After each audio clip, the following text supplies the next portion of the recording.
One Championship is closing out 2022 with some really great matchups, and boy, have we got some good ones on deck for the start of the new year. Did I say 2022?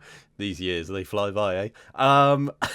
Yesterday, at the time of recording this video, One Championship CEO Chatri Sijitong held a press conference in Japan to announce One Championship's return to the land of the rising sun, and everyone was hoping for one matchup to be confirmed, and we have it. Rodtang will take on Takeru Segawa at 165 on January 28th at the Ariake Arena in Tokyo, Japan.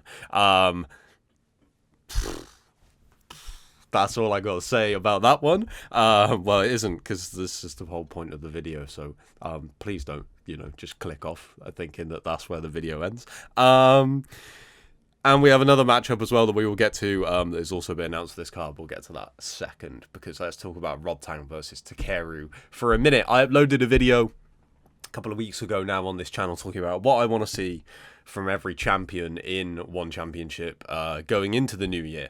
And for Rodtang, I specifically said, I just want one dream fight next year, whether that be Takeru or whether that be Superlek rematch, right? Because, of course,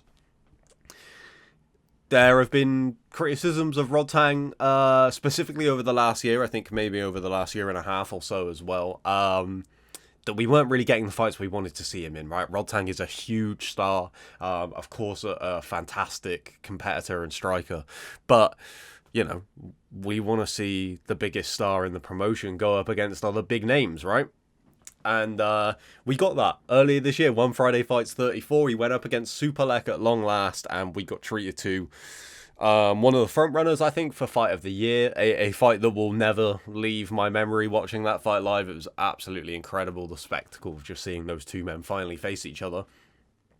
And I expect a similar thing when he goes up against Takeru in Japan.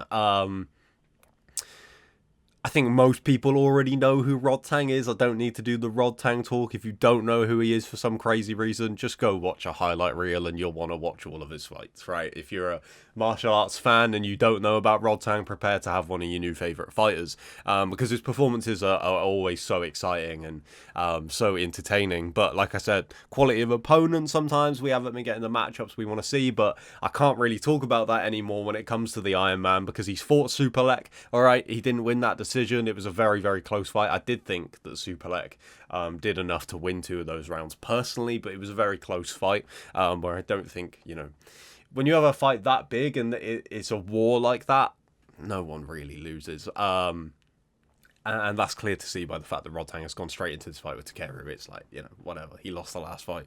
We're still going to do this huge fight.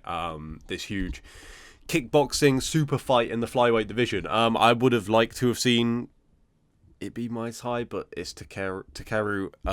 Let's talk about Takeru now, actually, whilst we're on that. Some people, if you're One Championship fans, maybe you've heard his name because he, of course, signed with One Championship earlier this year, and it was kind of like, how do I phrase it? I've got CM Punk on the brain because I'm a pro wrestling fan, but that doesn't really work. It didn't seem for a long time like we would ever see Takeru in One Championship. And he was the one name I think that most striking fans would have pointed to as the guy they want to see in One Championship because of the weight division he operates at. And One Championship have got some phenomenal names in and around those weight classes that you want to see him go up against. And a little bit of background on him, I suppose. He's a huge kickboxing superstar in Japan. Most of his fights have been in Japan. I believe he's the only person to win titles in K1 in 3 different weight classes. So I believe his record is like 43-2 or something like that as a kickboxer. 42-3, my apologies. Yeah, incredible striker.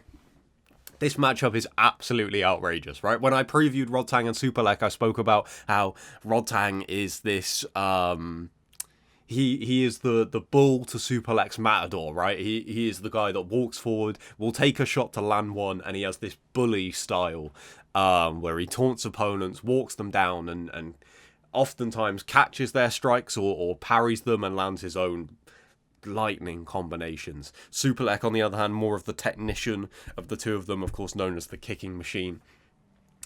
But if there's anybody in this space, especially in terms of these weight classes that can match up to the technical ability and especially the kicking game of Superlek, it is Takeru Segawa.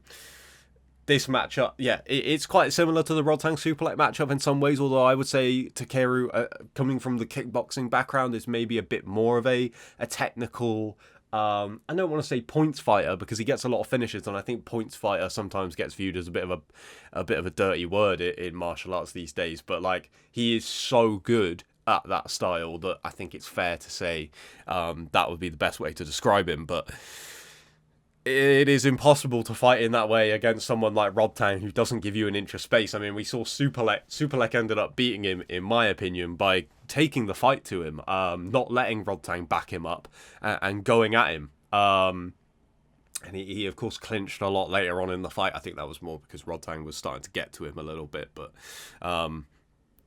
the elbows in that fight were absolutely outrageous. I could talk about that fight all day, so we'll try not to do that.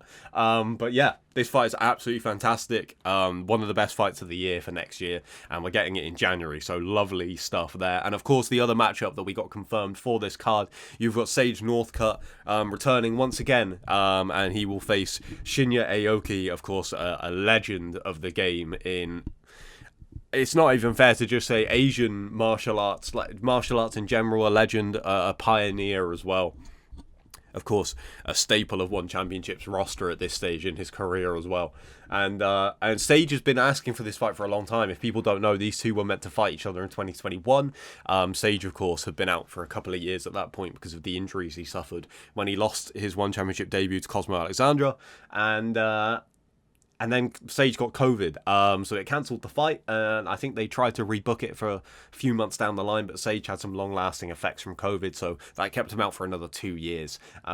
He, of course, made his return at One Fight Night 10 earlier this year, where he submitted Ahmed Mushtaba in a performance that really caught me off guard. I was excited to see Sage's return, but I didn't expect to see such clear evolution in his game, right? There was a moment there against Mushtaba where he got clipped and I was like, oh no, this can't be happening to Sage again. This really can't. And then pulls a heel hook out of nowhere, which I never would have predicted, but it was incredible to see. It was fun to see him back in there, you know.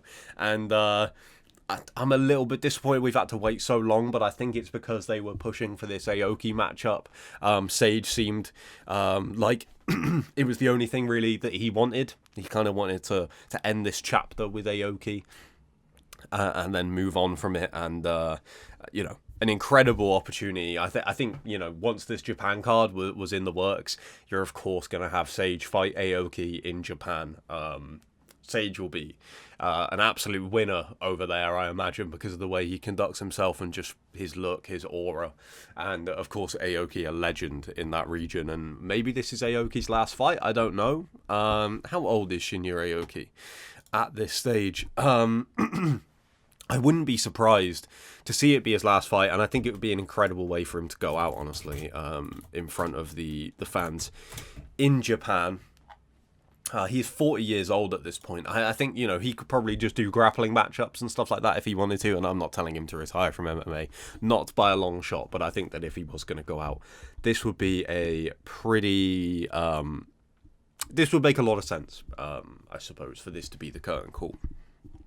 But hopefully we will find out more about that as the fight gets closer.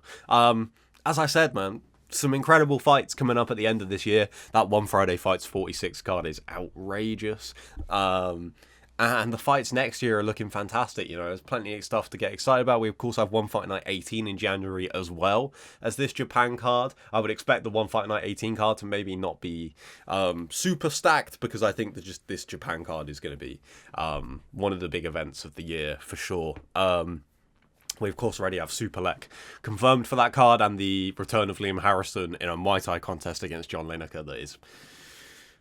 I've already used the term outrageous, but I mean, I don't know how else you describe that fight. That is an absolute banger that I can't wait to see. And And yeah, exciting stuff. You know, we've already had Chatri talk about Joshua Pasio rematching Jared Brooks for the strawweight title. He also spoke about the return of Christian Lee happening early next year. So plenty to get excited about in one championship, but I'm sure for a lot of people, this is the one that will really get people looking forward to the action that awaits us in the new year. Let me know in the comments below, what is your prediction for Rodtang versus Takeru? I am so excited for this fight, if you couldn't tell. Good stuff. Hit subscribe, drop a like, and I will see you very soon for some previews of the cards that we have got coming up for the rest of 2023. Enjoy the fights.